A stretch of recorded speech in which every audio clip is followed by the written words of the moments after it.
Bonjour à tous et bienvenue dans le Run Success Podcast. Je suis Enzo, coach expert en course à pied.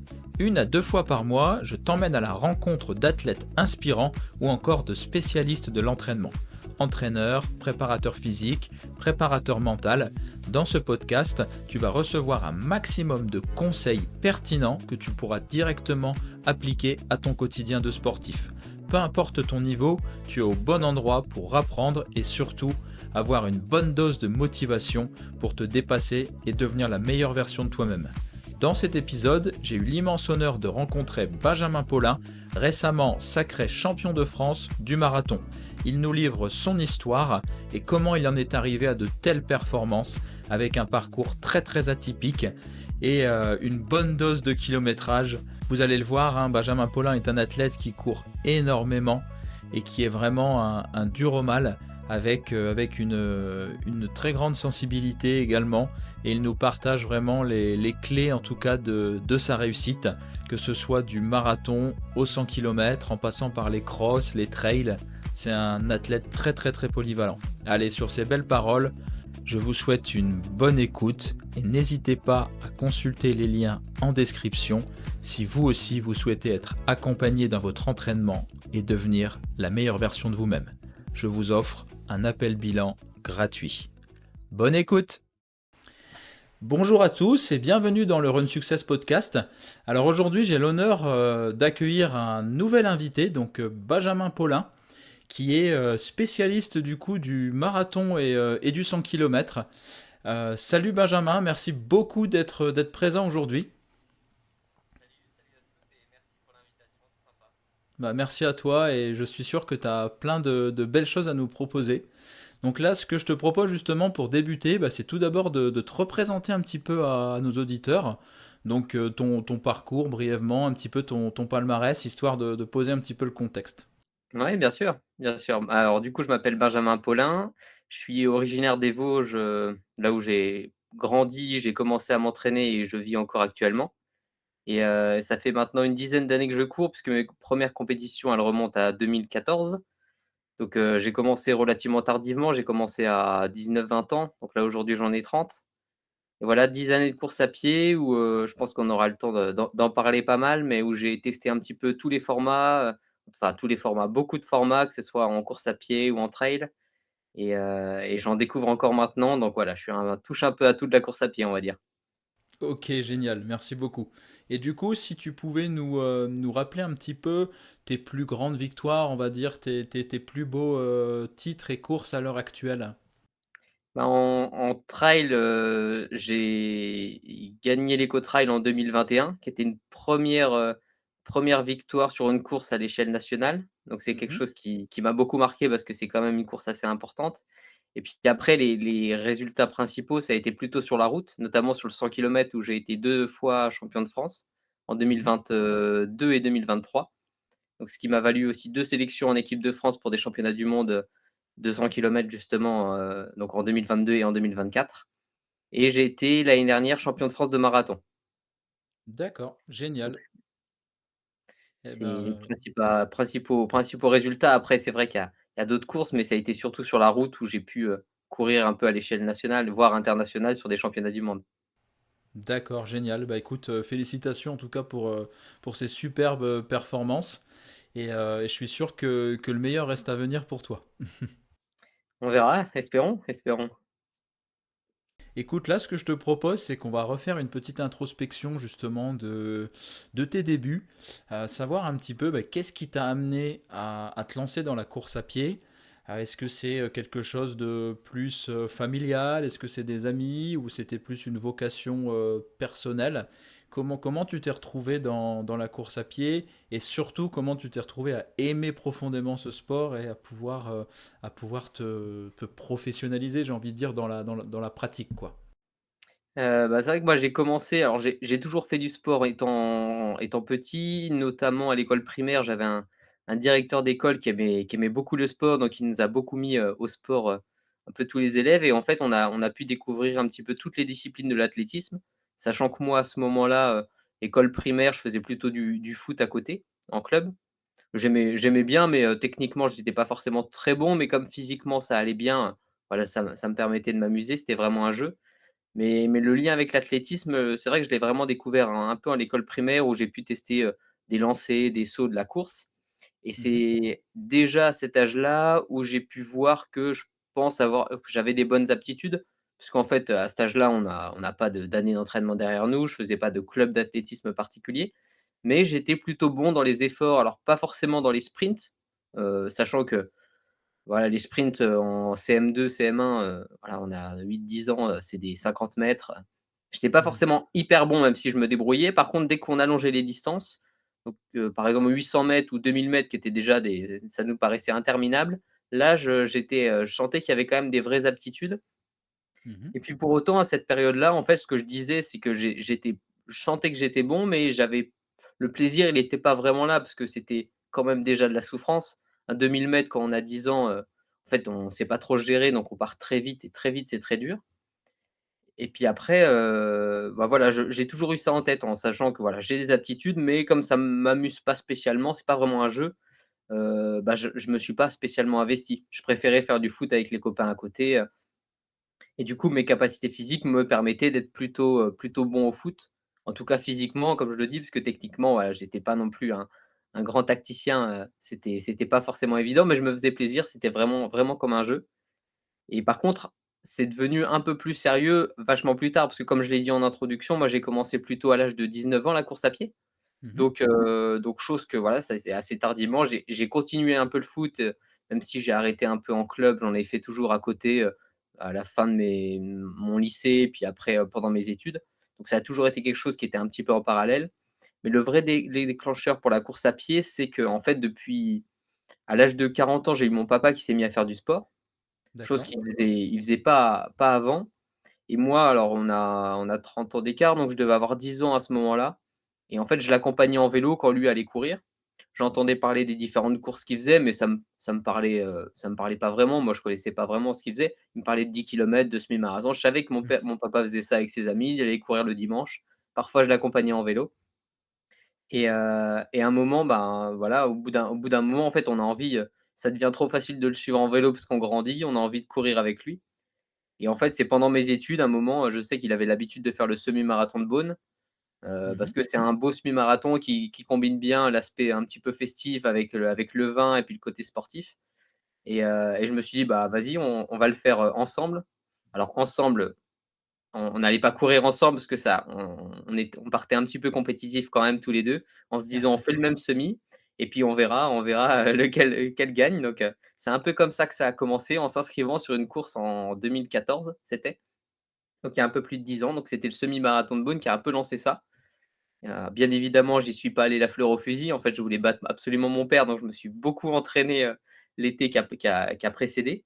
Ce qui a OK. fait ce qui a fait qu'au final, bah, 1re découverte sur un semi-marathon, alors que j'avais pas je connaissais pas le monde de la course, je connaissais pas le monde de l'athlétisme, même enfin, voilà, je savais qu'il y avait des courses où il y avait des centaines de personnes qui le faisaient.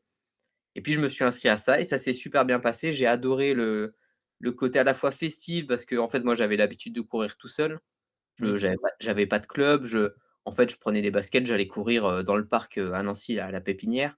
Donc il y avait plein de coureurs, mais ça avait rien à voir avec l'ambiance de la course et en fait, j'ai adoré ça. J'ai adoré l'ambiance qu'il pouvait y avoir sur les points de ravitaillement, surtout qu'en course sur route, il y en a quand même assez souvent.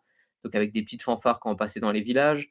Enfin, il y avait vraiment toute une ambiance et c'était pas une compétition, à vouloir battre l'autre forcément, c'était tout le monde s'encourageait, c'était une vraie entraide et j'ai vraiment adoré cette ambiance-là, ce qui a fait qu'en fait ça a un petit peu lancé, la suite des événements parce qu'en sortant du semi-marathon, je me suis dit: «Bah, super». Déjà, j'étais très content d'arriver devant mon papa. Mmh. Ça s'est pas joué à grand chose, mais bon, j'avais l'avantage de la jeunesse, on va dire.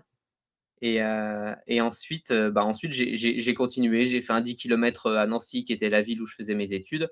Ça s'était bien passé, j'ai voulu faire d'autres courses et puis de fil en aiguille, en fait, on commence à s'intéresser un petit peu au monde de la course à pied, alors moi, comme j'habitais dans les Vosges, mais que je faisais mes études à Nancy qui est, à peu près à 1 heure.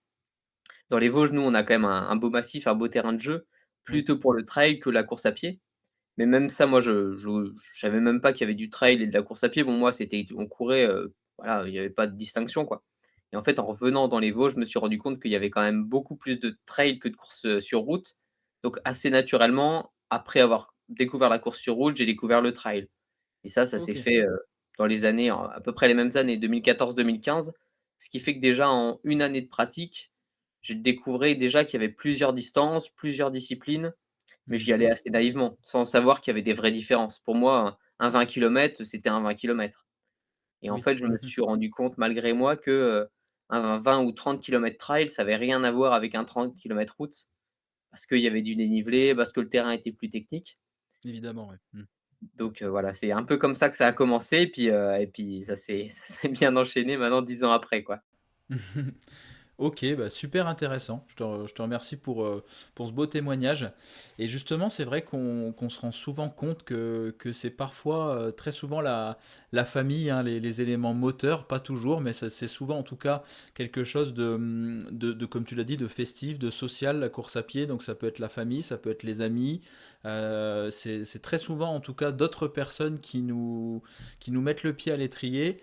Et ce qui est très intéressant aussi, tu l'as rappelé, c'est qu'au début, ben moi c'est pareil, hein, je m'en souviens, bon, j'ai commencé assez tôt, mais au départ, je détestais courir, faire les tours de stade. C'est voilà, c'est quelque chose qu'on n'aime pas au début.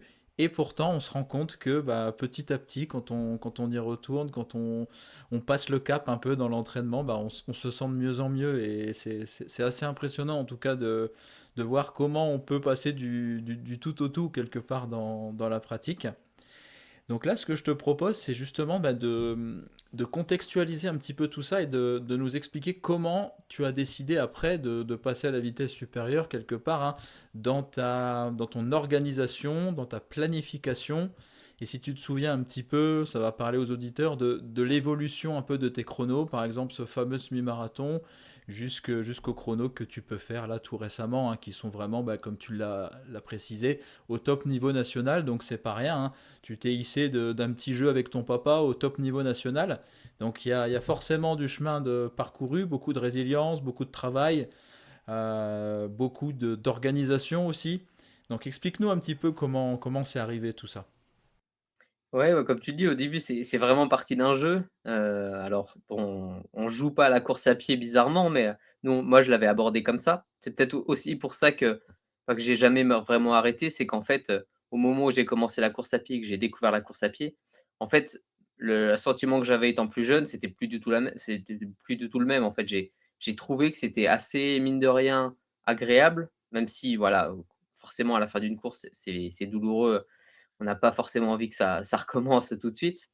Mhm. Mais dans cet effort, dans ce dépassement de soi et puis même cette ambiance de, voilà, de s'entraîner en famille, de vivre des beaux événements, en fait, c'est le tout. C'est le tout qui fait qu'on a envie de continuer. Donc quand j'ai commencé, bah, j'avais des aptitudes, je le savais sans le savoir. Enfin, je voyais que c'était assez facile pour moi de courir.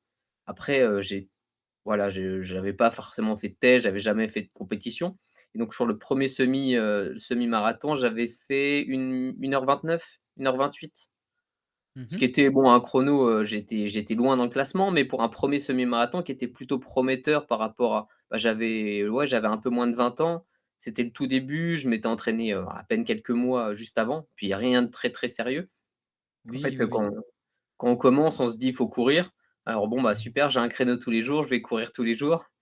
Par chance, je me suis pas trop blessé au tout début, en tout cas jusqu'à mon semi. J'ai pu le courir, sans avoir de bobos, alors qu'avec le recul, je me dis en courant du jour au lendemain tous les jours, c'est peut-être pas la super, super solution, mais en tout cas, c'est passé, jusqu'à la course et puis après, en fait, ça s'est fait assez naturellement parce qu'une première course en entraîne une autre. La suivante, on a envie de faire un petit peu mieux, d'aller chercher un peu les quelques minutes. Donc en fait, on continue l'entraînement. J'avais pas non plus, j'allais pas me dire: «Je fais 2 fois plus, 3 fois plus». En fait, je m'entraînais, je sais pas 2 3 fois par semaine. Je faisais un petit peu de foot encore à côté. Puis je Mhm. sortais encore un petit peu, donc la course à pied était pas la priorité et l'hygiène de vie était pas axée, performance, pour la course à pied. C'était un truc qui m'amusait, des fois les dimanches matins, il y avait une compétition, bah, c'était rigolo, quoi et ça s'est fait comme ça les premières années où en fait je voyais qu'en m'entraînant et en faisant les choses sérieusement, à savoir, bien s'entraîner, essayer peut-être de bien dormir, de sortir, de temps en temps, mais pas la veille de la course. Bah, en Mhm. fait les chronos descendaient petit à petit. Hem Je pense qu'en 2017, enfin en 2016, je pense que j'ai dû gagner presque 10 minutes sur semi-marathon en courant à peu près 1h20. Et là, l'entraînement, il était pas du tout structuré, j'avais pas de coach, j'avais pas de même mes potes dans mon entourage, en réalité, j'avais peu de coureurs. J'avais quelques coureurs via, des groupes d'étudiants qu'on avait. Donc forcément, on D'accord. partageait des petites séances, donc ça ressemblait quand même à des entraînements un peu structurés, mais c'était presque inconscient, voilà. Des fois, on courait rapidement, des fois, je courais tranquille, des fois, j'étais fatigué, j'allais pas vite, des fois, je faisais des sorties plus longues parce que j'avais plus de temps.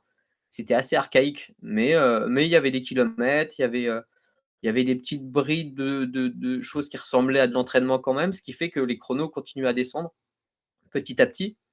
Et je pense que c'est après on se prend rapidement au jeu, parce qu'en fait, on voit que les chronos descendent, Oui. enfin ils descendent, on voit qu'en classement, on grappille un petit peu des places. Donc on commence à se dire: «Bah tiens, je vais essayer de m'entraîner un petit peu plus» ou «Je vais essayer de sortir un peu moins, de manger un peu mieux, de dormir un peu plus». Et en fait, ça se fait naturellement et pour autant, moi, j'avais pas, comme objectif de vie d'être sportif de haut niveau, de faire du haut niveau, d'avoir des chronos que j'ai maintenant. En fait, c'était même pas envisageable parce que moi, je l'abordais vraiment comme un truc assez ludique en mode, bah, voilà, plus je fais les choses, plus je suis récompensé. C'est l'avantage un peu de la course à pied, j'ai trouvé, c'était que c'était un sport ingrat parce qu'en fait, c'est assez dur quand même, mais ça récompense très bien le travail et l'entraînement et ce genre de choses et ça se voit tout de suite sur un chrono, surtout quand on fait de la route, quand on fait des distances, bah, tu vois, un 10 kilomètres, tu vois tout de suite si tu progresses d'une année ou l'autre. Donc ça, c'est très motivant et en fait, assez naturellement, année après année, je m'y suis mis. Je suivais mes entraînements soit sur les applications, soit sur, j'avais un carnet d'entraînement papier au début Ouais. et quand je regarde un peu toutes les années de course à pied de 2014 à, 2019-2020 où là, j'ai atteint un volume d'entraînement qui est un peu plus stable maintenant ces 3 4 dernières années. Mmh. J'ai fait que monter en fait progressivement en volume d'entraînement, en kilométrage, en nombre de séances aussi D'accord. et les chronos ont suivi de façon quasi linéaire. Ce qui fait qu'en fait voilà, ça s'est fait naturellement et puis les chronos sont arrivés et puis, pas mal d'autres opportunités où je me suis lancé un peu plus sur du trail. Donc là, moins axé sur le chrono, mais plutôt sur la performance, voire le classement. Donc je sais pas si je réponds totalement au sujet ou je divague un peu, mais disons que Si, en si, fait, c'était très clair. j'avais pas ce space d'objectif, tu vois, à 10 ans, de me dire: «Mon objectif, c'est d'être champion olympique». En fait, comme je suis tombé assez tardivement dans le sport par rapport à quelqu'un qui va faire de l'athlé tout jeune, j'ai pris un peu les choses comme elles venaient en me disant: «Bah, voilà, si les chronos baissent, c'est super, je vais faire». J'avais de plus en plus envie d'avoir, enfin, de mettre tout en place pour que mes chronos baissent justement et en fait, la Mmh. course à pied a pris petit à petit de plus en plus de place et j'ai eu de plus en plus, l'envie de faire bien les choses, d'optimiser pour pouvoir arriver à un niveau de performance le plus élevé possible et mon objectif, c'est devenu un petit peu de tirer le meilleur et d'aller au mieux de la capacité de mon corps en réalité, de progresser un petit peu chaque jour. Si demain ça m'emmène à être champion olympique, ma foi, c'est top et si mon potentiel max, bah, je sais pas, c'est un 2h15 sur marathon, ben, soit, mais en tout cas, j'aurais fait, ce que j'avais envie de faire et que j'avais essayé d'optimiser un petit peu avec les armes que j'ai, l'envie que j'avais, sachant que j'ai toujours été un peu drivé par le plaisir de courir. Mmh. Donc il y a des sacrifices que j'étais prêt à faire pour la course à pied, d'autres que j'avais pas forcément envie de le faire et je me suis jamais vraiment forcé à me dire, bah, par exemple, je sais que pour être, performant, il faut être professionnel, par exemple. J'ai pas eu pour ambition d'être, sportif professionnel, par exemple. Ça a été un sacrifice que j'ai jamais eu envie de faire ou eu le courage de faire, ça on saura pas trop dire, mais disons que j'avais envie de faire des choix envers la course à pied, ça c'est quand même il y a eu quand même une certaine limite, quoi. D'accord. OK. Donc tu expliques en fait que de 2014, si je comprends bien, hein, jusqu'à 2020, il y a une évolution qui se fait, mais sans... tu es, un petit peu électron libre quelque part, hein, tu vois que tu progresses par-ci, par-là. Mais justement, ce qui m'intéresse vraiment de savoir, c'est un petit peu ce switch vers la performance, vers vraiment la performance. Qu'est-ce que tu as mis en place? Quelles sont les erreurs aussi que tu as commises par le passé? Ça va être intéressant de repasser un petit peu par là. Et quels ont été, selon toi en tout cas, les axes principaux qui expliquent aujourd'hui ta progression? Donc tu en as parlé quand même, hein, c'était vachement intéressant. Donc forcément, le volume, la régularité, la constance année après année. Quelque part, même si on ne fait pas les choses parfaitement, ben on les fait quand même. Et puis année après année, on arrive forcément à des bénéfices quelque part, hein. On met des kilomètres en banque, si je puis dire, donc forcément, ça paye à un moment donné. Mais si tu devais revenir en arrière, à ton avis, quels sont vraiment les axes qui t'ont permis de devenir le coureur que tu es aujourd'hui, aussi bien physiquement que mentalement?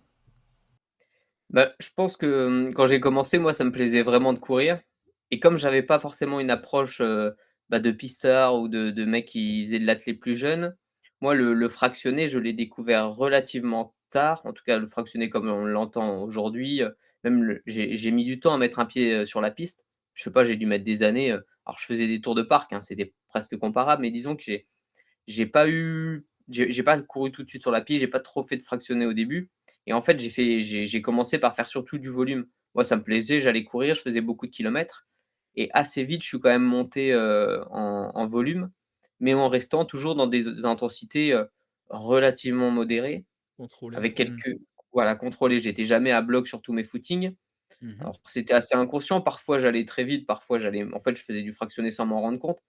Mais il y avait quand même un certain volume et comme tu l'as dit, il y avait quand même une certaine constance. En fait, à partir du moment où j'ai commencé, j'ai fait que rajouter, soit une sortie par là, soit quelques kilomètres par sortie. Ce qui fait qu'en 5 6 ans, tu vois, de 2014 à 2020, c'est monté crescendo avec beaucoup de volume et je pense que le déclic, c'est peut-être, ouais, 2018 où j'ai commencé à me dire, à avoir mes premiers résultats ou à gagner quelques trails locaux. Et je me suis dit: «Tiens, c'est bien», mais quand je regarde mes chronos sur la route, je suis encore très, très loin des meilleurs. Je voyais les coureurs, moi je mettais peut-être, 35 minutes sur 10 kilomètres. Mhm. Je voyais des mecs qui me mettaient 5 6 minutes. Ça me paraissait dingue parce que je me dis: «Mais il y a un truc, quoi» et donc c'est à partir du moment où j'ai commencé à me renseigner un petit peu sur des entraînements, plus spécifiques, des fractionnés un peu plus cadrés, quoi, que ce que je faisais moi. À savoir aller sur la piste ou aller le long de nous, on a un canal qui est vraiment super avec un chemin de halage, c'est vraiment un billard pour courir, donc j'ai découvert un peu les sorties un peu plus fractionnées, que ça soit sur, du macadam ou, même dans la forêt. Et en fait, le fait de conserver mon volume qui était déjà assez important, je devais faire, en 2018 peut-être entre 130 et 150 kilomètres par semaine peut-être, ce qui était déjà D'accord. beaucoup puisque en fait je courais quasiment tous les jours, Oui, voire c'est tous les déjà jours. un très très beau volume, c'est sûr. Ouais. C'est ça, c'était déjà un beau volume mais comme il y avait pas forcément trop de qualité, quand je parle qualité plutôt de fractionné, ce qui fait qu'en fait en termes de charge d'entraînement, c'était encore assez acceptable. Voilà, je courais Oui, oui, oui. 120-150 kilomètres mais beaucoup de footing, beaucoup de sorties longues en forêt, ou même en montagne et c'est à partir du moment où j'ai commencé à mettre du fractionné que j'ai vu une vraie différence sur mes chronos et sur ma vitesse et sur les même les sections que je voyais en forêt. Donc il y a eu vraiment ce cumul de rajouter de la qualité, en gardant un volume qui était constant, sachant que le volume me permettait de bien encaisser les séances d'intensité, à Bien condition sûr. qu'elles soient bien dosées. C'est ce que j'allais dire, ouais. Ouais, ouais. Là, ce qu'il faut pas oublier, c'est que d'ailleurs, c'est un excellent conseil que tu donnes indirectement et que je rabâche énormément. Je pense que c'est une priorité. Donc, tu vois, tu l'as fait sans t'en rendre compte quelque part, mais c- c'est une priorité d'accumuler une grosse base aérobie avant de pouvoir mettre de l'intensité. Et c'est vraiment le volume que vous allez accumuler à vie quelque part, hein, qui va vous permettre ensuite de pouvoir encaisser de plus en plus de séances de qualité. Et c'est vrai que l'erreur qu'on retrouve très souvent, que tu n'as pas faite en l'occurrence, c'est de courir très peu, par exemple 30, 40, 50 km par semaine, mais aller manger des 10 fois 400 à fond sur la piste. Et là, ben voilà, blessure, surentraînement, et on progresse très très vite au début, les premières semaines, on se blesse et on tourne en rond. Donc c'est pour ça que je trouve que c'est très intéressant ce que tu rappelles. Et du coup, si je comprends bien, tu as attendu presque 5 6 ans avant de mettre de vraies séances de fractionnés pour le coup. Alors je pense que j'en faisais quand même parce que, tu vois, on avait un groupe d'étudiants où on faisait quand même des belles séances, mais ouais, allez, on va dire peut-être 3 ans, c'est difficile à s'en rendre compte, mais en tout cas, Ouais, j'en OK. faisais quand j'étais tout seul chez moi, j'en faisais pas. J'en faisais pas spécialement, j'en faisais avec les copains, j'en faisais de temps en temps, c'était pas toujours, régulier. Mmh. Et j'avais déjà un bon volume d'entraînement C'est ça, ouais. avant de mettre des grosses séances. Et par contre, après, une fois que j'avais compris, que j'avais vu l'intérêt que ça avait, j'ai essayé de les doser, de façon juste.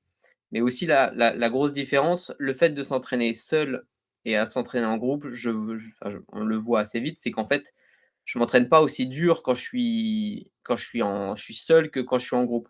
En tout cas, les chronos sont plus durs à atteindre tout seul, ce qui fait qu'en fait, je me suis rendu compte que les chronos que j'avais en entraînement ils reflétaient pas toujours les chronos que j'allais faire en compétition. Généralement, j'avais toujours des bonnes surprises en compétition vis-à-vis de copains qui faisaient des séances peut-être plus dures à l'entraînement et en compétition, voilà, ils avaient pas les mêmes résultats. Et en fait, je m'étais fait la réflexion en me disant: «Bah, peut-être que si je m'entraîne, allez, à 97-98 à l'entraînement, les quelques pourcents que je mets pas, ils me préservent un peu de blessures». Parce Bien que je vais sûr. pas trop vite à l'entraînement, je charge pas trop, je finis à 4 pattes à chaque séance. Ce qui par contre, en compétition, c'est autre chose. Là, il y a plus de calcul sur l'après, donc je me donnais vraiment à 100. Donc c'est peut-être aussi le fait, alors je sais pas si c'est un su un super conseil, mais le fait d'avoir un petit peu de marge à chaque fois sur ces séances et pas de finir sur les rotules, à la longue, moi, ça m'a permis quand même de mieux récupérer mes séances, même si je gagnais pas les quelques petits pourcentages que je pouvais avoir, mais en tout cas sur la longueur, je pense que j'y gagnais parce que j'avais pas de blessures, Bien sûr, je bien sûr. récupérais bien et je pouvais accumuler un grand nombre de séances comme ça, de qualité. Et puis après, Mmh. j'avais des bonnes surprises en compétition parce que c'est vrai que c'était pas toujours en corrélation avec les chronos que je faisais. Les 400, je les tournais à, je sais pas si ça, bah, les chronos ont évolué, mais tu vois, pour moi, courir, un 400 mètres en une 12, tu vois, qui était à peu près 20 Ouais, à l'heure, je le faisais jamais à l'entraînement. Alors qu'en fait, après, j'ai réussi à courir un 30, j'ai dû courir à ce moment-là, j'arrivais à courir 31 ou 10. Tu vois? ouais. Donc en fait, les 400 mètres, j'avais du mal à tenir à allure 10 kilomètres un 400 mètres tout seul. Alors qu'en groupe, c'était en réalité très facile. Donc le fait d'avoir toujours un peu de marge, ça m'a permis vraiment de pas trop charger le corps pour pouvoir encaisser les séances et les volumes d'entraînement. Et j'ai souvent favorisé le volume en réalité à la qualité, parce que j'aimais faire des séances. Je préférais faire 20 kilomètres en footing qu'un 10 kilomètres, fractionné, sur la piste. Ce qui fait que ça a toujours été un peu ça la priorité. Ça a été priorité au volume, en plus à la fréquence d'entraînement, parce que c'était Bien sûr. important pour moi d'avoir un peu un credo quasiment tous les jours. Et après la qualité, c'était quelque chose qui était un peu en bonus pour, voilà, pour mettre de l'allure, pour mettre du rythme, pour avoir aussi la satisfaction de passer des belles séances. Mais ça a été un peu ça la priorité. Ça a été vraiment volume, fréquence et puis intensité. OK, bah, c'est extrêmement intéressant ce que tu dis et c'est vraiment là que je voulais t'amener en fait et tu l'as fait naturellement. Donc tu nous as expliqué un petit peu ta philosophie de l'entraînement et qui est pour le coup, c'est très très très proche de la mienne pour le coup. Donc une approche vraiment en contrôle avec une capitalisation sur du volume aérobie et de temps en temps on va mettre de la spécificité à l'approche des compétitions.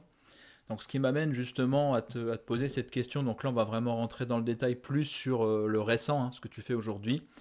Aujourd'hui, comment tu planifies une saison sportive et est-ce que tu continues à travailler en cycle de travail, donc par exemple développement de la vitesse maximale aérobie, développement des seuils, cycle un peu plus foncier.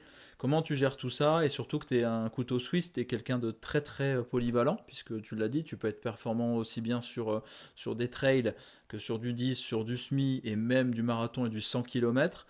Donc aujourd'hui, comment tu planifies un petit peu tes saisons? Bah, j'ai l'impression que ça devient de plus en plus dur de planifier les saisons parce que c'est vrai que quand tu touches un peu à tout, le problème c'est que du coup Ouais, tu te disperses, tu sais pas quoi faire et quand tu regardes le calendrier de toutes les courses, bah, il y en a 5 par week-end donc forcément il y a des choix à faire. Donc c'est c'est sûr, pas on peut toujours, pas tout faire. simple. En fait, moi ça s'est fait ces dernières années, ça s'est fait un peu par opportunité, la planification des saisons. En 2021, j'ai eu la possibilité de faire du trail, de faire l'Eco-Trail de Paris, ça s'est fait. Mhm. En 2022, j'avais envie de changement, j'ai découvert le 100 kilomètres. Donc voilà, une fois que j'avais fait une course de 100 kilomètres, ben, ça s'était bien passé, je me suis dit: «Bah, j'ai continué là-dessus». Peut-être que si ça s'était pas bien passé, je serais reparti sur du trail. Donc en fait, rien n'est vraiment tracé sur mes saisons. Mmh. Mais maintenant, c'est vrai que contrairement à avant où je le faisais, limite, semaine à semaine ou mois à mois, là, j'essaye quand même d'avoir une vision sur l'année, en Mmh. commençant en parlant d'année calendaire, donc en commençant de janvier, en terminant en décembre. Et c'est vrai que même si c'est pas encore ultra, ultra cadré et tout n'est pas sûr, c'est quand même ça l'est quand même vachement plus qu'il y a quelques années. Donc aujourd'hui, j'essaye de me choisir quelques objectifs. Ça a été beaucoup par le passé, 10 objectifs dans la saison. Je me rendais compte que j'en réussissais un sur 2, donc il y avait peut-être un truc à changer par rapport à ça. Donc Oui. maintenant, j'essaie de planifier entre, 3 et 4 gros objectifs, sachant que 3-4 à peu près. Pour parler de 2024, les gros objectifs, ça a été 2 objectifs sur 100 kilomètres et 2 objectifs sur marathon. Donc, pour les citer rapidement, ça a été le championnat de France de marathon, forcément qui est arrivé au mois de mars. Ensuite, ça a été un 100 kilomètres pour, se sélectionner pour les championnats du monde, qui était au Mmh. mois de mai. Ensuite, j'ai eu pas mal de temps de faire quelques courses, mais plutôt pour s'amuser, pendant l'été. Et après, j'ai fait un marathon, un peu objectif pour avoir un chrono référence au mois d'octobre. Et ensuite, il y a eu les championnats du monde, au mois de décembre. Donc, tu vois, ça a été axé autour de 4 gros objectifs, sachant que ça a été toujours le schéma d'un objectif marathon et 6 ou 7 semaines après, un objectif 100 kilomètres. D'accord, d'accord, super intéressant. Et du coup, en termes de séances et de contenu d'entraînement, comment est-ce que tu t'organises aujourd'hui pour être performant sur un marathon et sur un 100 km? Est-ce que tu restes un petit peu sur ton approche de capitalisation plutôt du volume, avec j'imagine pas mal quand même de longues sorties aux allures spécifiques? Ou est-ce que tu t'octroies quand même quelques séances un petit peu plus dynamiques sur la piste où tu vas toucher des allures 5, 10, enfin, comment t'organises une préparation marathon suivie d'un 100 km? Alors avant allez 2 mois avant le marathon, par exemple, si on prend le cas, de cette année, ou de l'année dernière avec le championnat, en fin mars, ça m'a laissé en fait la période de fin décembre, janvier, février pour plutôt aller m'amuser sur des formats rapides, notamment Mhm. des crosses, hein. C'est la saison des crosses, donc je sais que j'avais fait les crosses, j'étais allé jusque la demi-finale. Ok, En parallèle de ça, j'avais quelques compétitions sur des 10 kilomètres ou des corridas ou des choses comme ça, donc des formats de moins de 10 kilomètres. Ce d'accord, qui en fait m'a «forcé» entre guillemets à faire des séances plus rythmées, plus timées, plus des 400 mètres, des 600. Alors vraiment aller chercher de la vitesse, chose que moi d'accord, j'avais pas vraiment à la base parce qu'en fait, j'étais bon sur du long, mais de la vitesse pure, j'avais vraiment, vraiment du mal. Donc le fait de faire ces courses-là, ça me force à avoir, voilà, à peu près 6-7 semaines, axées vitesse. Et là, on se retrouve à 5-6 semaines du marathon. Et là, j'essaye de combiner entre, des allures spécifiques marathon, sur les sorties longues ou sur certaines séances de tempo. Mais j'essaye quand même de garder de l'allure, rarement en dessous d'allure 10 kilomètres. Je joue quand c'est du rapide, pour moi, j'ai déjà l'impression que c'est rapide à allure semi ou 10 kilomètres. oui, oui, Donc oui, les séances rapides sont à peu près à l'allure 10 ou semi, les allures tempo sont à allure marathon et les sorties longues sont un peu variées, variations d'allure. Ça, c'est pour la partie, avant le marathon. mhm, Ce qui fait que l'allure marathon, en fait, elle est quand même une allure assez rapide par rapport à l'allure 100 kilomètres. Ce qui fait qu'une fois que le marathon est passé, je prends à peu près une bonne semaine de récupération, mais j'ai des bonnes capacités de récupération, je pense. J'enchaîne assez après il me reste à peu près, 5 semaines. Ça fait un gros, gros cycle, spécifique 100 kilomètres où là je capitalise un peu sur ma vitesse, ce qui fait que les allures 100 kilomètres paraissent, beaucoup plus simple, ouais. faciles. Mhm, Et là, c'est encore un peu d'allure marathon, mais l'allure marathon correspond à mes allures, un peu rapides, les séances un peu rapides. mhm, En parallèle, beaucoup d'allures spécifiques, 100 kilomètres, beaucoup de sorties longues aussi, où j'essaye de vraiment aller chercher le volume. C'est à la fois pour le physique, pour la confiance aussi, parce qu'on part quand même un peu dans l'inconnu, même si je commence à maîtriser le 100 bornes. Et puis pour, voilà, habituer le corps, gérer, la partie hydratation, la partie nutrition, donc avec vraiment des séances. Donc en fait, en termes d'allure, je commence sur du rapide et puis plus j'avance, plus je me spécialise dans l'allure 100 kilomètres. Et pareil pour les sorties, au début, c'est des sorties beaucoup plus courtes et ça va jusqu'à des footings, enfin des sorties de 60-65. J'ai déjà fait 70 par les années passées.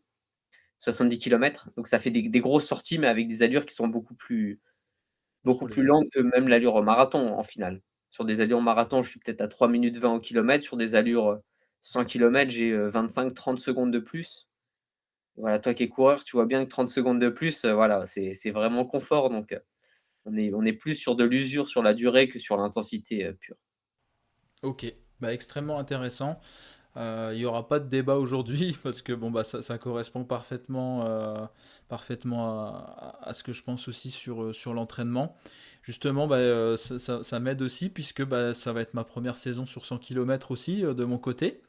Donc je serai normalement aligné sur Millau, 100 km de Millau, donc, qui est un peu en plus assez spécifique.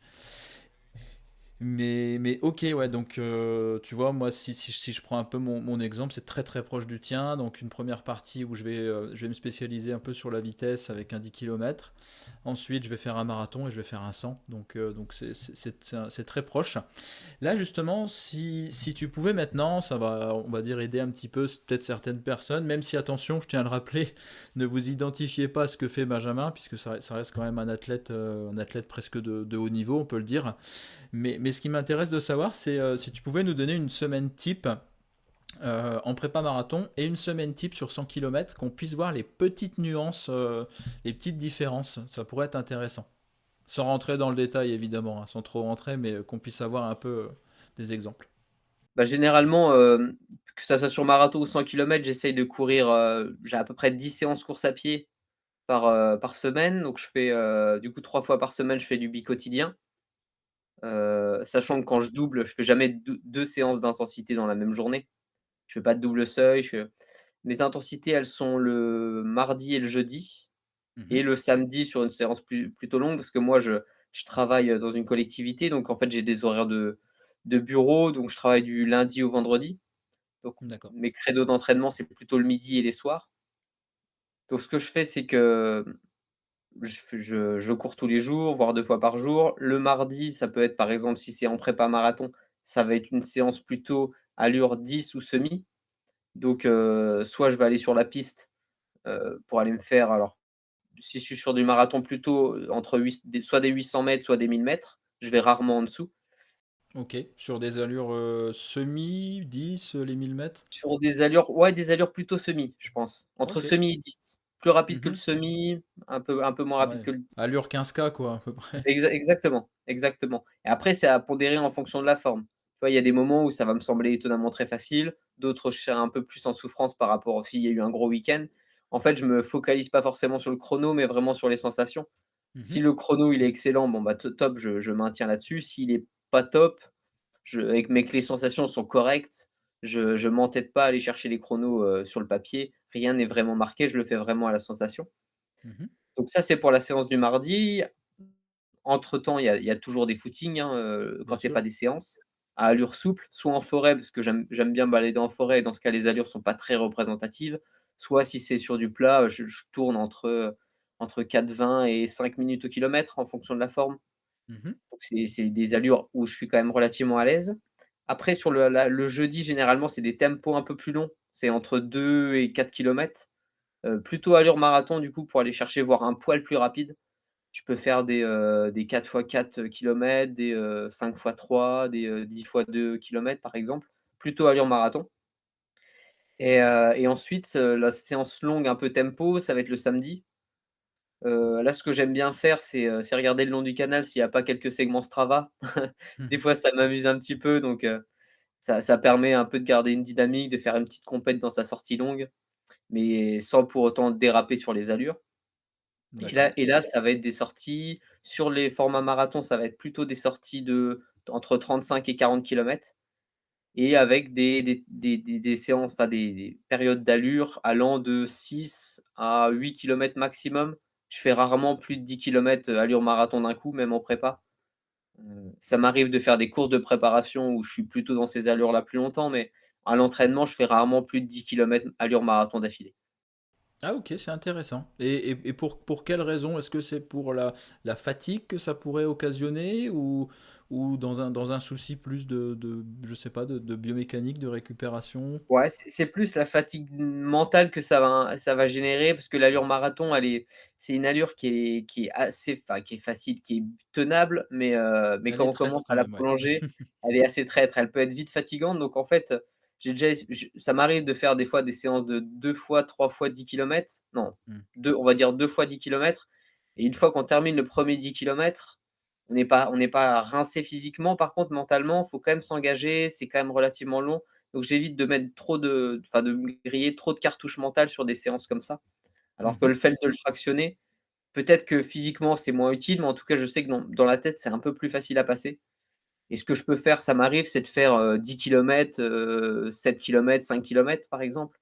Ou comme ça, une fois que je finis le 10 kilomètres, je sais que bon, bah, la séance enfin la section d'après, elle va être un petit peu plus courte. Donc mentalement, ça va aider. Alors que partir sur un 3 fois 10, voilà, ça va être un petit peu dur. Donc ça, c'est ma semaine un peu type, sachant que, voilà, il y a beaucoup de footing autour. Le lendemain de la sortie longue, le dimanche, quand même, pareil, j'ai pas mal de temps. Ça m'arrive de faire un footing de 2 heures et demie, tranquille. Je fais 30 bornes, 35 bornes, mais vraiment allure cool. Donc, je garde vraiment ces 3 séances et puis le reste, c'est des footings à allure libre, assez faciles. Donc ça, c'est Mmh. en prépa marathon. En prépa 100 kilomètres, le schéma est à peu près le même, parce que pareil, je travaille du lundi au vendredi, j'essaye de m'entraîner, j'ai à peu près autant de créneaux.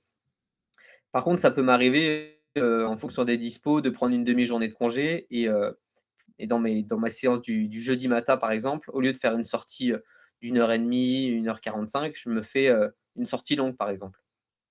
Donc D'accord. si je reprends la semaine, le mardi, ça serait une séance, rapide, mais du coup, dans une prépa marathon, le la séance rapide, c'est des allures marathon. Ça va être, des 5 fois 2 kilomètres à allure marathon, par exemple. Et le jeudi, soit c'est une sortie, où j'essaye de faire 20 kilomètres à allure, 100 kilomètres ou 25 kilomètres à allure 100 kilomètres. Si, j'ai la possibilité d'être libre, d'avoir un peu plus de temps, ça m'arrive de faire une sortie de 45 bornes avec, pour le coup, là, je fais des plus longues sessions d'allure 100 kilomètres. Je peux faire des, 3 fois 10 kilomètres, allure 100 kilomètres. Ça, c'est assez facile, pour le coup. Donc OK. on se retrouve à avoir le jeudi matin à faire une sortie de 40-45 kilomètres, et le week-end, comme pareil, j'ai pas mal de temps, c'est là où je vais caler vraiment la sortie très longue entre, 50, 60, 65 en fonction de la proximité avec la compétition. D'accord, d'accord. Et sur quel type de sol tu vas faire tes entraînements spécifiques? Est-ce que tu vas rester purement sur la route ou tu vas parfois faire de l'allure sans sur des sentiers, en forêt, des choses comme ça? Quand je travaille l'allure 100, je le fais que sur de la route. Ok, ouais, ouais, ouais. Ouais, que sur de la route, pour vraiment chercher quelque chose de comparable, parce que mine de rien, c'est un peu pareil, l'allure 100 kilomètres en réalité, elle est assez facile, mais c'est pas mon allure de footing. Donc en réalité, il faut quand même un petit peu s'engager dans l'allure. Si on commence à le faire sur des chemins, alors du coup, il faudrait rajouter 10-15 secondes, ce qui pourrait se faire, mais ce que je recherche dans les sorties longues, surtout quand je fais de l'allure 100 kilomètres, c'est avoir la confiance de voir la montre afficher la bonne allure et les bonnes sensations qui vont bien, et aussi forcément de simuler, voilà, l'allure, spécifique. Donc c'est pour ça que je Hmm, m'astreins vraiment à courir sur la route. la Parce que biomécanique spécifique aussi. Ouais. exactement, ouais, pour vraiment que le corps, il comprenne l'allure, qu'il l'intègre bien et que ça devienne naturel, et qu'en fait, on ait presque plus besoin de la montre au début. On arrive tout de suite à trouver son allure, ce qui est vraiment la clé sur 100 kilomètres, et c'est pas évident quand on fait un 1er 100 kilomètres. C'est pour ça que, toi, ça va être ton cas a priori. Oui. C'est de réussir à se dire: «Bah, quelle est mon allure 100 kilomètres?» De viser juste pour soit pas partir trop vite et avoir une fin très compliquée, soit partir lentement et sentir qu'à la fin de la course, on a, encore beaucoup d'énergie. Après sur 100 kilomètres, Ouais. je te rassure, même si tu pars trop lentement, tu as largement le temps d'accélérer sur les 60 derniers kilomètres. C'est pas comme un 10 bornes où, si tu t'endors un peu au début, après pour rattraper, c'est compliqué.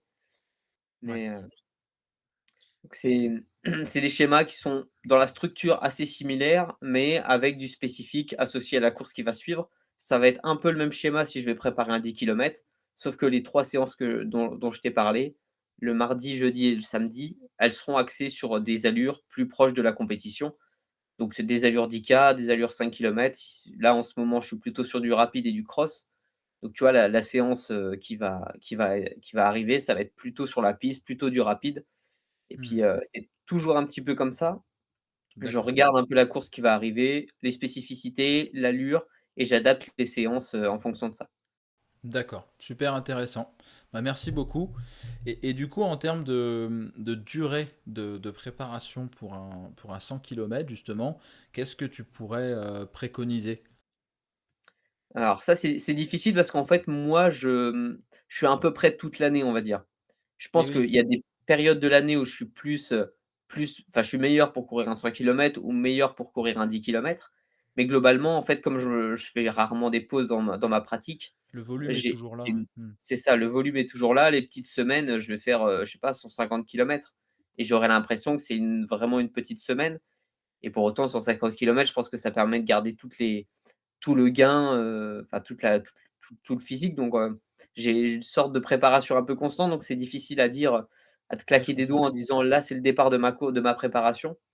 En réalité, ça se fait sur l'année et ça se fait sur les 10 dernières années et je pense que c'est pour ça que mon premier 100 kilomètres, il s'est bien passé. C'est qu'en fait, j'ai attendu, 8 ans pour faire ça et j'avais déjà des plusieurs milliers de kilomètres au compteur donc Mais oui.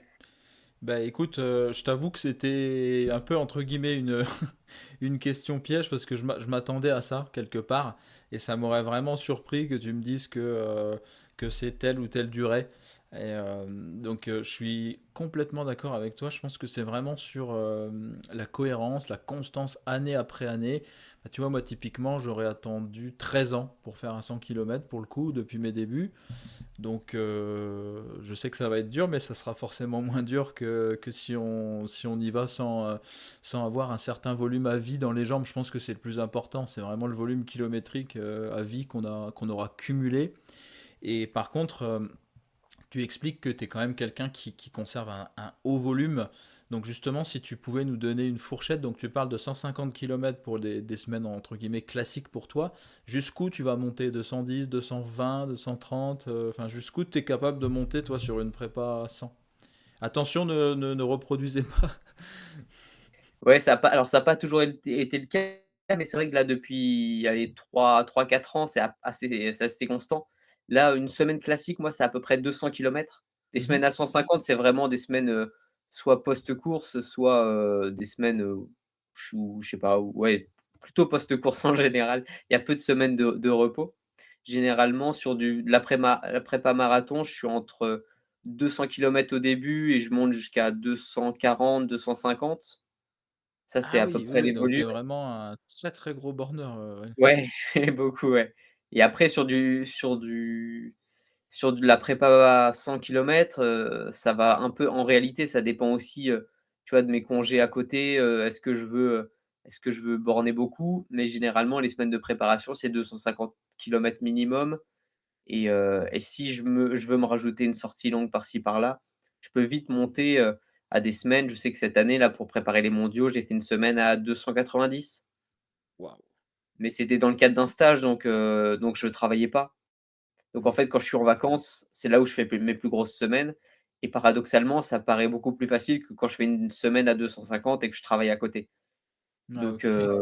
voilà, c'est à peu 250, c'est à peu près le standard sur la préparation. Je fais ça 3-4 semaines de suite et ça constitue vraiment le gros bloc 100 kilomètres. Après, je vais rarement au-delà, hein, 190, je vais pas te dire que c'est mes semaines, classiques, hein, c'est vraiment des semaines plutôt exceptionnelles. Où il y en a peut-être 2-3 dans l'année, des comme ça, mais globalement le 200, c'est à peu près le volume annuel, en moyenne, que je dois avoir. Donc Ouais, parfois c'est ça tape un peu monstrueux. au-dessus, quelques fois ça tape un peu en dessous, mais on est à peu près sur cette base-là. Ok. Ouais, ouais, donc t'es vraiment un gros borner. Et après, bon, pour des coureurs de 100 km, c'est pas choquant, entre guillemets. Mais là, ouais, 290, on se rapproche presque plus de l'entraînement au Japon qu'on peut retrouver sur certains Japonais qui avoisinent les plus de 300 km.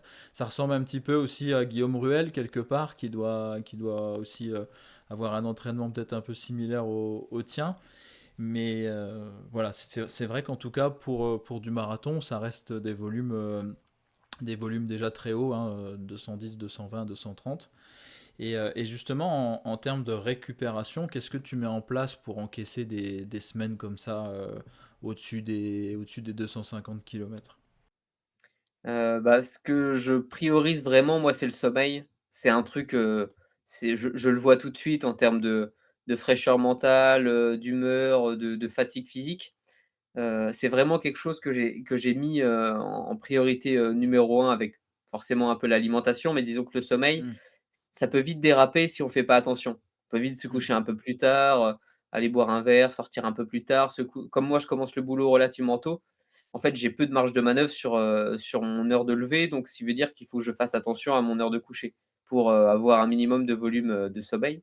oui. Alors ça peut marcher si, ponctuellement, on peut avoir une petite dette de sommeil sur une nuit ou 2, mais quand ça commence à se répéter sur plusieurs jours, plusieurs semaines, c'est là où ça peut être un petit peu dangereux et c'est vrai que moi je le vois tout de suite quand j'ai des bonnes nuits de récup et c'est pour ça qu'aussi en vacances, c'est très facile. C'est quand on peut rajouter du sommeil encore en plus, en fait, ça augmente la récupération.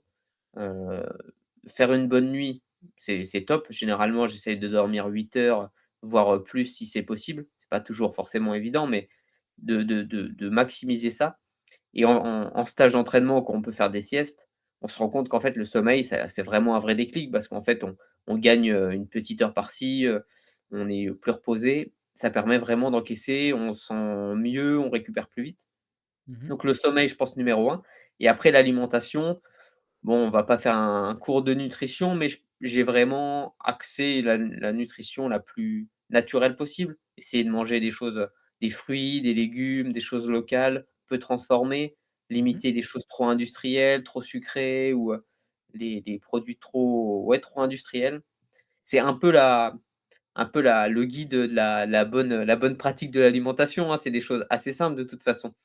Ça va Oui, être des oui, oui. fruits, des légumes, des choses brutes et par contre, là où ça peut être c'est important à préciser, c'est surtout la quantité. Alors la qualité, ça c'est bon, je fais très attention. Là où il faut que je fasse attention sur mes prépas 100 kilomètres ou marathon, c'est vraiment sur la quantité parce que, Bien sûr, on fait quand manger en même un sport quantité qui est suffisante. très très énergivore et tu vois, des semaines à 250, en fait, il faut beaucoup manger.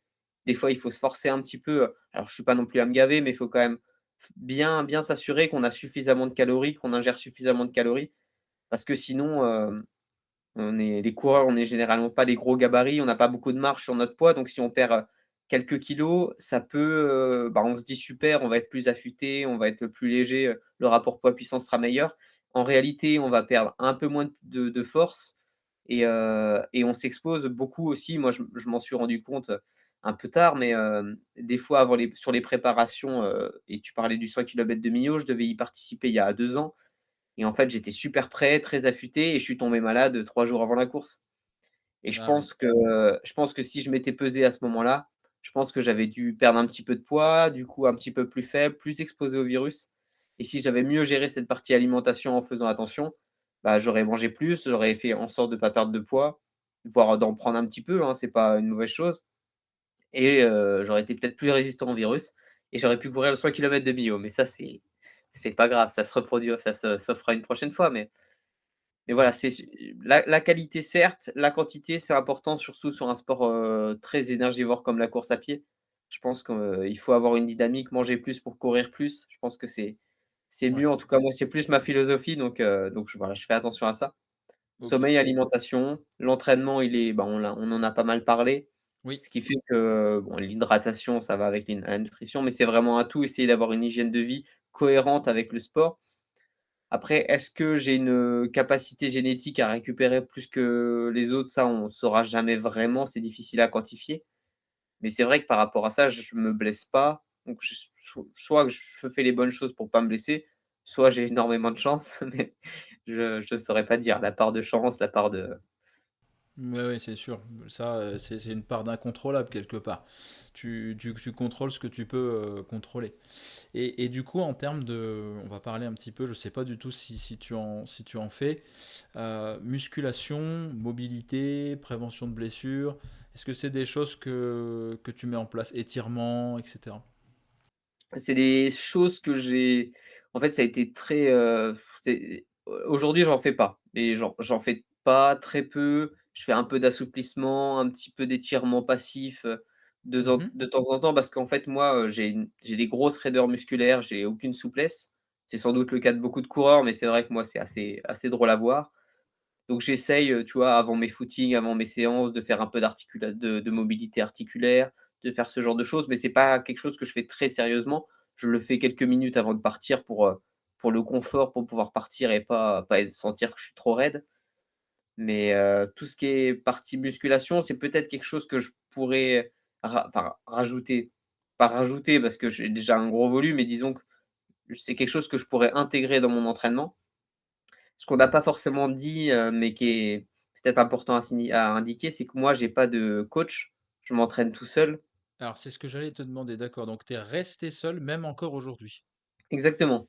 Ouais, exactement. C'était plutôt une volonté de ma part, comme j'avais une approche vraiment, un petit peu autonome, de faire mes entraînements, et puis c'est quand même quelque chose qui m'a passionné, donc je me suis quand même beaucoup documenté. J'ai lu beaucoup de bouquins dessus, donc je me Mmh. suis, sans le vouloir, un peu formé sur le sujet, sans pour autant avoir la prétention d'avoir le niveau d'un coach sportif, bien évidemment. Mais disons que ça m'a le fait d'être passionné, en fait, on s'intéresse, on voit ce qui s'y Bien passe. sûr. Du coup, je me suis jugé apte à me coacher moi-même.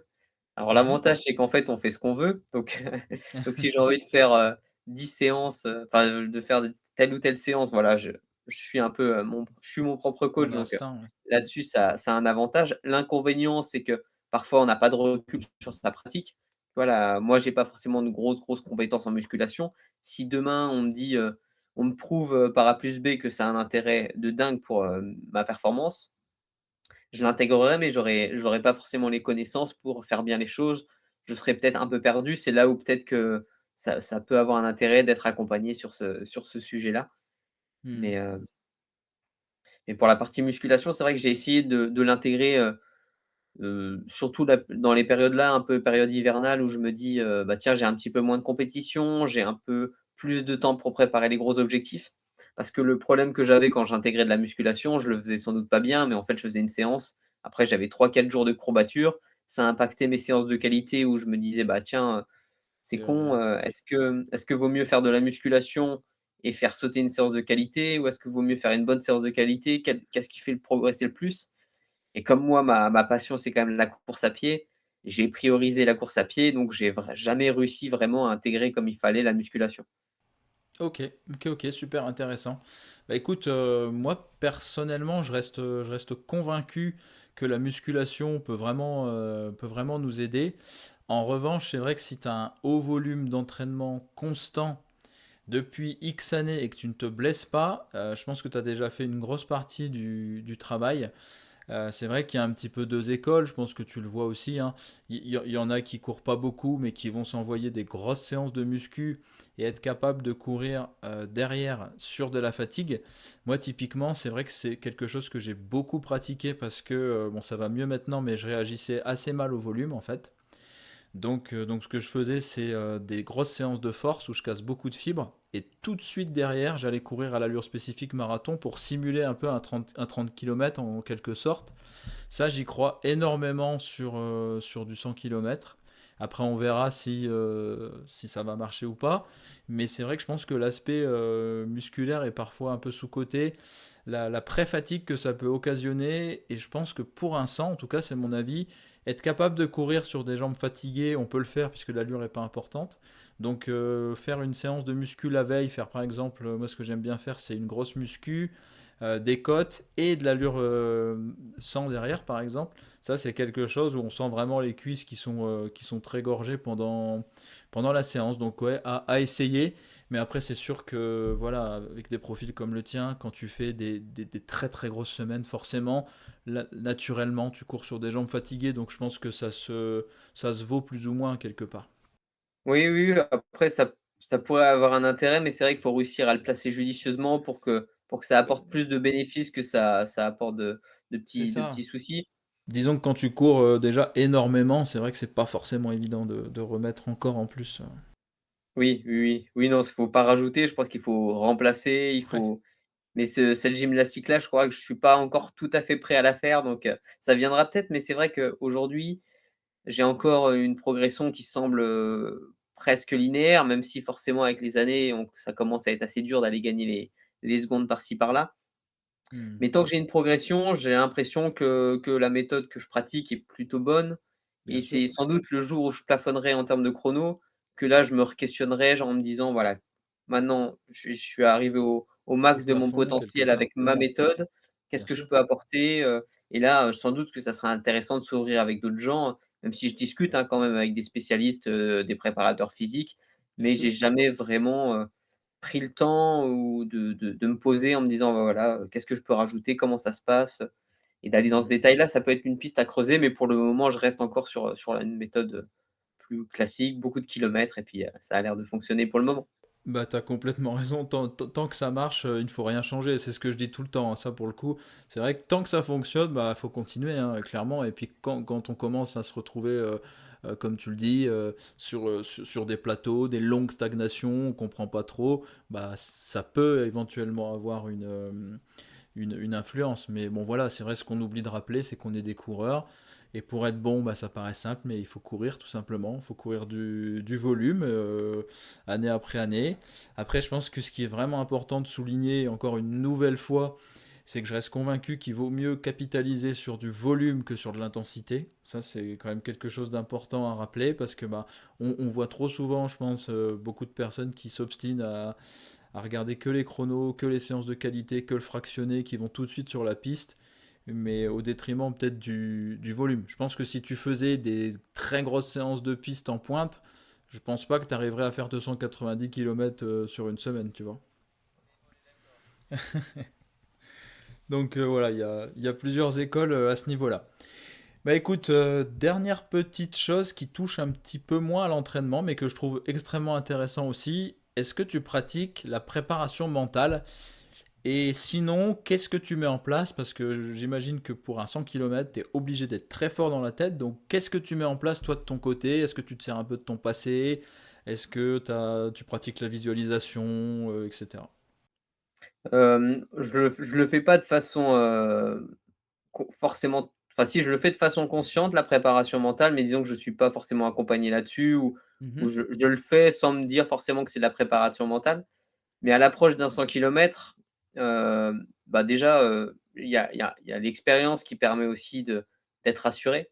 L'expérience de la course, du dossard. Déjà, Oui, moi bien mes sûr. premiers Les mes expériences premiers passées. dossards au début, c'est toujours un petit peu stressant, même si on sait qu'on est prêt, on prend un dossard, il y a toujours, une sorte de petit stress avant, qui est plutôt Mhm. bien, hein, quand il est pas trop présent. Tu l'es bien géré. Donc ça, Mhm. c'est quelque chose à gérer. Par le passé, c'est vrai quand j'avais mes premiers résultats, ça me stressait un petit peu parce qu'en fait, on m'annonçait vainqueur, avant que je fasse la course Ouais. et je me suis dit: «J'ai pas le droit à l'erreur, quoi». J'avais tout à perdre alors que la course n'avait pas commencé et en grandissant, c'est vrai qu'on prend un peu plus de recul par rapport à ça. On a un peu plus de détachement par rapport aux résultats. Je suis suffisamment exigeant avec moi-même, mais je sais aussi quand il faut lâcher, quand il faut pas forcément se prendre la tête et avoir le résultat comme seul, objectif Mhm. et du coup, j'ai plutôt que d'avoir le résultat en objectif, j'avais plutôt la manière comme objectif. Une course, où je fais pas le chrono espéré, mais où j'ai tout donné et ben, in fine, je suis quand même un peu déçu, mais j'arrive à en tirer suffisamment de satisfaction pour dire que c'est une course, elle est pas si ratée que ça, quoi. C'est juste que j'étais pas en forme le jour J, par exemple Mhm. et Donc, relativiser beaucoup, quoi. ouais, c'est ça, c'est ça. Savoir que c'est plutôt l'engagement qui est important plutôt que le résultat et le résultat, c'est une conséquence de l'engagement, de la forme du moment, Mhm. de la course, mais c'est qu'une conséquence, c'est pas vraiment un objectif.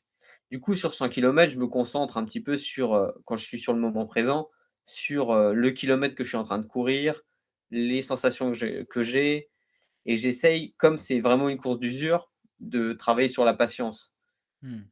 Tu le verras sans doute, mais en fait, l'allure 100 kilomètres, elle est relativement facile. Elle est facile la première moitié et après, c'est là où ça devient plus compliqué forcément et ça devient de plus en plus dur. Mais disons qu'il faut quand même être vachement dans le moment présent en se disant, «Là, ça va», ne pas se projeter sur le plus tard. Ne pas penser à la suite, ouais. C'est sûr que si tu commences direct à penser qu'il te reste 90 km dès le début, ouais.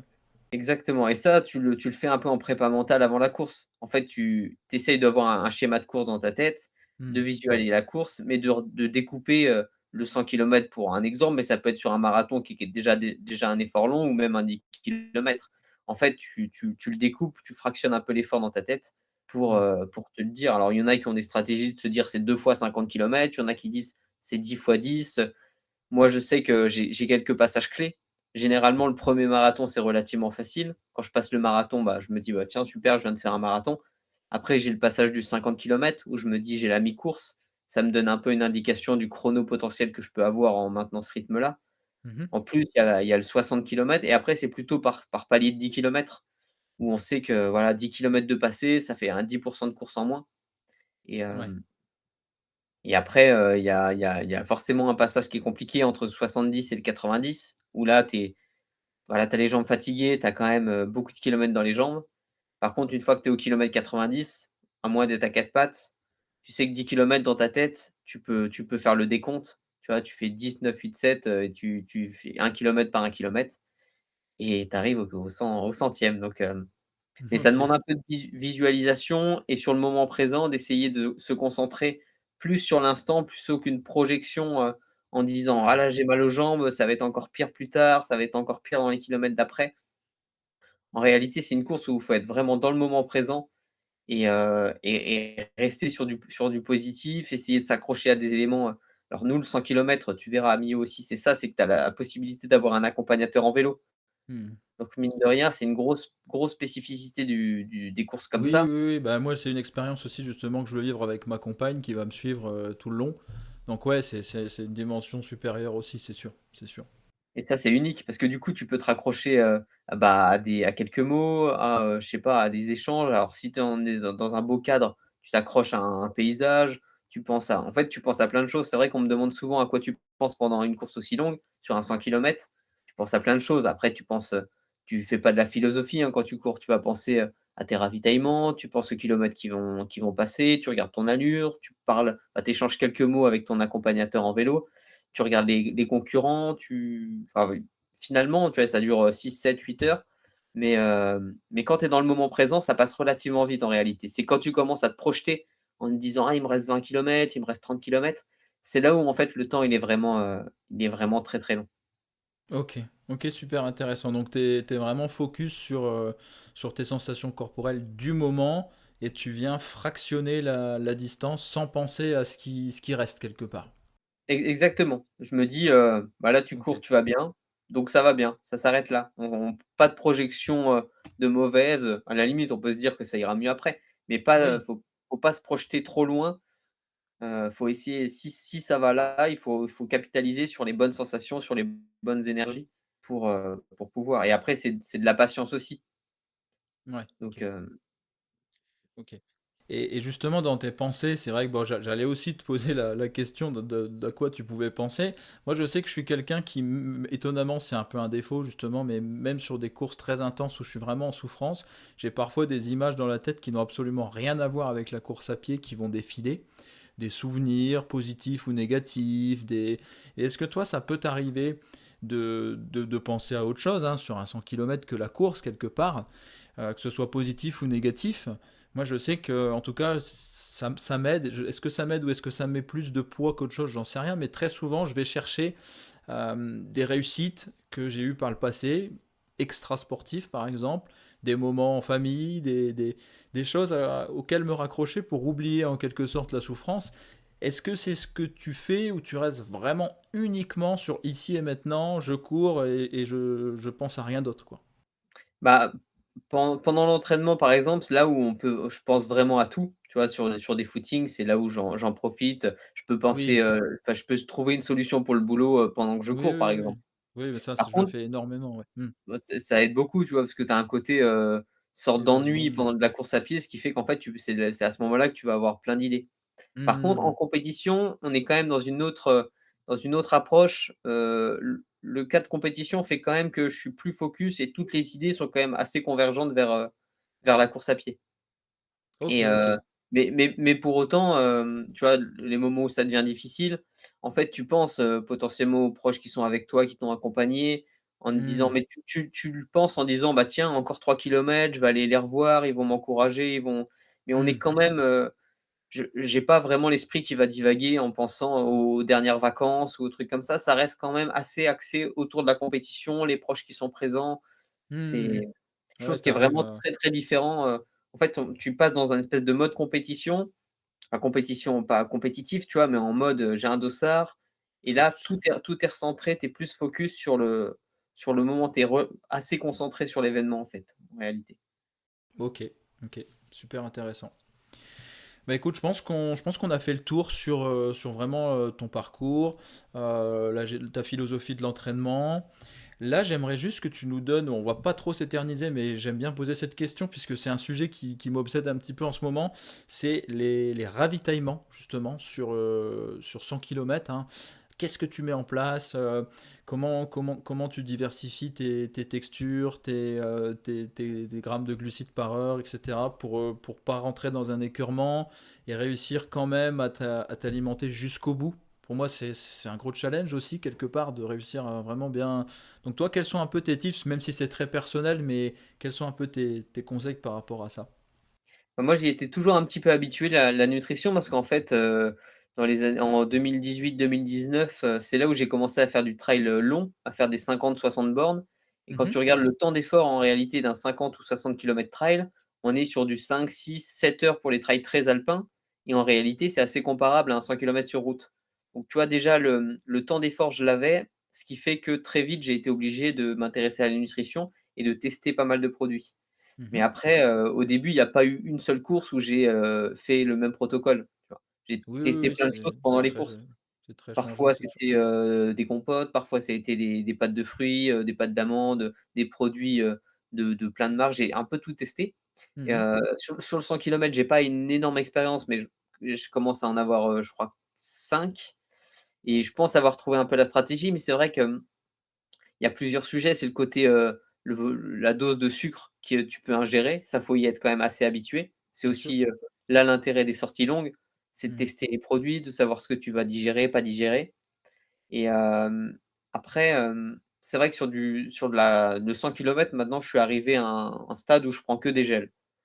J'ai trouvé les goûts, qui me correspondaient, où j'avais pas forcément de sensation d'écoeurement, à part à la toute fin. Et du coup, maintenant, c'est une je prends des boissons sucrées, isotoniques Mhm. et des gels pour faire en sorte d'avoir à peu près, 75, 80, allez 75 grammes de glucides par heure.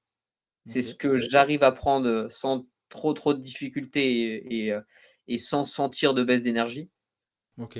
Jusqu'au bout, du coup, il y a quand même un moment où. Jusqu'au bout, ouais. En fait, j'essaye de vraiment Ah lisser ouais. la prise. Je prends relativement vite, enfin, tout au début. Je les prends à peu près un gel tous les 9 kilomètres et Mhm. après, 500 millilitres de boisson toutes les heures à peu près, ce qui correspondrait à peu près, voilà, à ces 70 grammes et j'essaye d'avoir à peu près tout le temps la même stratégie, de prendre tout le temps le même gel, tous les 30 Ah minutes ouais. à peu près. Ok. Ok. Et t'as pas d'écœurement et t'arrives vraiment à assimiler le gel tout le temps, le même goût. Ouais, bah, après à l'arrivée, je Ok. t'avoue, si on me tend un gel, je vais pas forcément le prendre, volontiers. À la fin, tu en peux plus, hein, que ça soit du goût, du gel, Ouais, mais mais t'arrives quand même à le j'arrive consommer quand même, sans, ouais. sans vomir, sans avoir mal au ventre, sans. Ouais. Non, c'est ça et après j'avais testé d'autres stratégies où je prenais plutôt des barres, des gels, mais en fait, c'est tellement personnel. Sur les premiers 100 kilomètres, je prenais un peu de gel, un peu de compote. J'avais beaucoup de variétés, à la fois de Mhm. goût et de texture. Ouais, moi je partais plutôt là-dessus, tu vois, au départ, mais je sais pas trop. Après, c'est vrai que si t'es sûr que t'as un produit qui te convient bien, pourquoi, pourquoi pas essayer? Mais bon, c'est vrai que le prendre pendant 7-8 heures, c'est quand même. Ah bah, oui, oui. Il faut que tu sois sûr qu'il soit bon, mais Ouais. l'avantage de la diversité, c'est qu'il y a un truc qui passe pas, bon, bah, tu vas switcher. Pour les premiers, moi, c'est ce que je conseillerais. C'est ce que j'ai Hmm, fait sur mon premier. C'est que j'avais 6-7-8 produits différents. Puis hmm. l'avantage, c'est que tu as ton accompagnateur vélo, donc en réalité, tu peux lui demander un petit peu sur demande en disant: «Non, je veux pas plutôt ci, plutôt ça». C'est difficile de savoir ce dont tu auras besoin ou envie, au bout Ouais, de donc 3, autant 4, 5. prévoir un stock et puis voir un petit peu ce que tu prends, quoi, ouais. C'est l'avantage, vaut mieux prendre un peu plus, sur le vélo, ça va pas peser tellement lourd et puis avoir Hmm. le choix. Moi maintenant j'ai ma stratégie, ça fait c'est 2e ou 3e 100 kilomètres que je fais comme ça. Donc Mmh. maintenant je sais que ça fonctionne et au pire, je sais à peu près me forcer, même si ça m'écœure. L'écoeurement, à la limite, il tu peux passer au-delà. Les Il est problèmes de tolérable. Mmh. ventre, c'est différent, mais je sais que ça va passer dans tous les cas. Donc il y a que sur la boisson où j'ai encore un petit peu de mal. Autant le gel, je prends tout le temps le même, mais tu vois, le Mmh. gel, c'est tu le prends en quelques secondes et puis après tu te rinces un peu avec de l'eau et le goût il passe. Par contre, la Mmh. boisson, comme on prend des boissons isotoniques et on en boit vite, 5-6 litres sur un 100 kilomètres, c'est Mmh. là où j'ai plus de mal à trouver le goût, qui me plaît et là j'opte pour la stratégie effectivement de plusieurs goûts différents, plusieurs, types de boissons. Ça peut m'arriver de prendre, la boisson énergisante, tu vois? Des Red Bull, du Coca, ça c'est pas impossible. Après le Mmh. côté pétillant est dérangeant. Et ça peut être aussi du sirop, classique, pour avoir des Mmh. goûts un petit peu différents et puis de la boisson isotonique pour avoir tous les apports en sels minéraux et OK. les pour les boissons, c'est vrai que j'ai une vraie stratégie de changer de goût pour vraiment pas avoir cet écoeurement. Parce que pour le coup, moi, j'ai l'habitude, c'est un peu particulier, mais je cours tout le temps avec une gourde à la main. Mmh. J'ai pris l'habitude, tout le temps comme ça, j'aime bien, je bois un peu, quelques gorgées, toutes les je sais pas, toutes les 5 minutes, 10 minutes, je bois une gorgée. Donc en fait, si tu as un goût qui te dérange, tu bois pas et si tu bois pas, en fait, tu vas te déshydrater et sur un 100 kilomètres, ça pardonne pas. Tu vois? La Mmh. baisse enfin, avoir peu de glucides, bon, c'est pénalisant et en plus de ça, être déshydraté, tu accélères ta perte, vraiment, quoi. OK. OK. Et justement, dans ton hydratation, est-ce que tu as une stratégie au niveau des apports qui va évoluer? Par exemple, je sais pas, tu vas augmenter ta concentration d'électrolytes, tu vas rajouter un petit peu d'acides aminés. Comment tu gères ça? C'est toujours la même chose ou plus la course avance, plus tu vas peut-être changer un peu ta composition nutritionnelle? Non, généralement, je prends une boisson isotonique, tu vois? C'est un peu toutes les marques font à peu près les mêmes produits et Hmm. j'essaye d'en prendre en alternance avec, soit du sirop, soit une autre boisson qui a pas forcément d'électrolytes. Mais je prends pas forcément de BCAA, je prends pas forcément d'acides aminés. C'est que des boissons isotoniques assez classiques. C'est vrai que ça, j'ai pas poussé la théorie sur, vraiment les apports au millimètre. Tu Hmm. vois, je prends vraiment, quelques doses de boissons comme ça et puis je me dis que ça va faire le job. Ok, ok, super.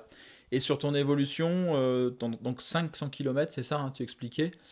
Ouais, ça doit être ça, ouais, c'est ça. OK. Justement, tu as réussi à comprendre, et à avoir un niveau d'énergie qui reste ou tu as toujours une baisse de régime, qui est peut-être inévitable, hein, quelque part, mais à quel moment ça arrive? Et est-ce que tu vois, par exemple, au premier 100 km, ça va peut-être arriver au bout de 60, le deuxième au bout de 80 et puis ainsi de suite? Est-ce que tu constates ça ou tu passes plutôt à travers et tu arrives à garder plutôt un niveau d'énergie, constant? Bah, je pense qu'il y a toujours le passage, du 66 70 de la course. Donc en Ouais. l'occurrence, ça serait au 65-70. Mais ça, c'est presque une barrière, c'est à la fois une barrière mentale et une barrière physique. C'est qu'en réalité, les 2 tiers de course, que ce soit sur un 10 kilomètres ou un 100 kilomètres, en fait, c'est difficile.